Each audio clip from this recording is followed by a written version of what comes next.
the underwater lion city. You know, there are places where time hasn't just stopped. It has hidden itself, frozen in a cold, crystal-clear body of water. We are in eastern China, in Zhejiang province, above the man-made Qiandao Lake, or, as it is also known, the Lake of 1,000 Islands.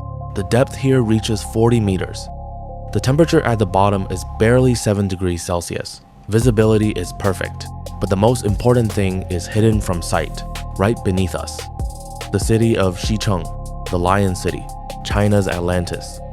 Nearly 1,500 years ago, in the year 621, during the era of the great Tang Dynasty, a city was founded here in a valley surrounded by 5 mountains, nicknamed the Lion Peaks.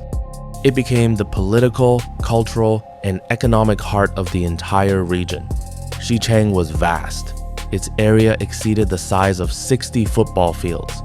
Inside wide stone streets, a Confucian temple, schools, a theater, and 5 massive entrance gates. Even though, by the architectural canons of the time, even capital cities usually had only 4.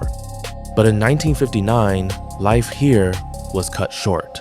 The cause wasn't a natural disaster, it was the Great Leap Forward, industrialization. The authorities made a fateful decision to build the country's first major hydroelectric power plant on the Qiandao River. The valley was flooded. About 300,000 people were forced to leave their homes, their history, forever. And the city went under. And then, decades later, when researchers first descended to the bottom with scuba gear, they didn't see ruins. They saw a perfectly preserved civilization. The cold, fresh water, devoid of oxygen and aggressive microorganisms, acted as an ideal preservative. We begin our descent. In the greenish twilight, lit by powerful flashlights, 5 majestic stone arches rise up the main entrance to the Lion City. On the columns, there is meticulous carving, clouds, and dragons coiling around the pillars in 3 spirals, as if guarding the peace of this sunken kingdom. And at the entrance, guardians greet us stone lions. Under the right paw is a ball, a symbol of power. Under the left paw is a cub, a symbol of life's continuity. After centuries underwater, every strand of their mane and every whisker is still sharp and distinct. Now we glide over the main street. Beneath us are houses from the Ming and Qing dynasties.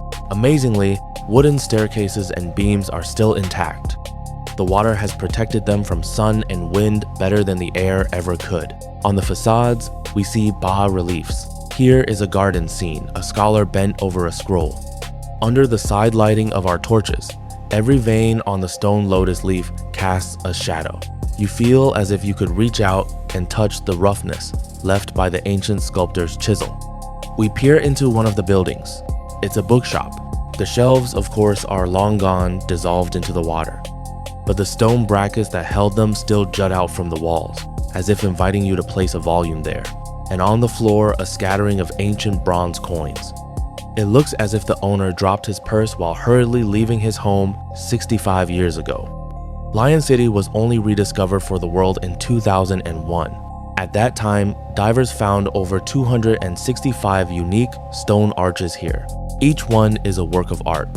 Today, only very experienced divers with advanced deep and night diving certifications are allowed here.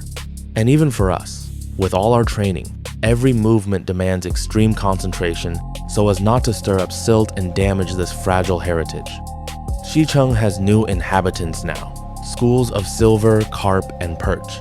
They silently cruise the streets, swim into the temples where stone incense burners still stand on the altars. And the statues of ancient officials have been clothed in living, flowing robes of bright green algae. Our time is running out. We hover in the center of the main arch. On one side, avenues and temples stretching into the green abyss of the past. On the other, the exit to the open lake, where soft golden light filters down through 40 meters of water. Lion City did not perish. It just fell asleep. Here, at the bottom, in the eternal silence of Qiandao Lake, it will wait, waiting for new explorers, new questions, and guarding its secrets for another 1,000 years? And as for us, we are heading back to the surface, and our journey is coming to an end.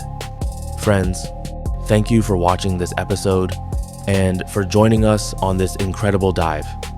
If you enjoy exploring sunken worlds as much as we do, hit that like button, subscribe to the channel, and make sure to ring the bell so you don't miss our next episode.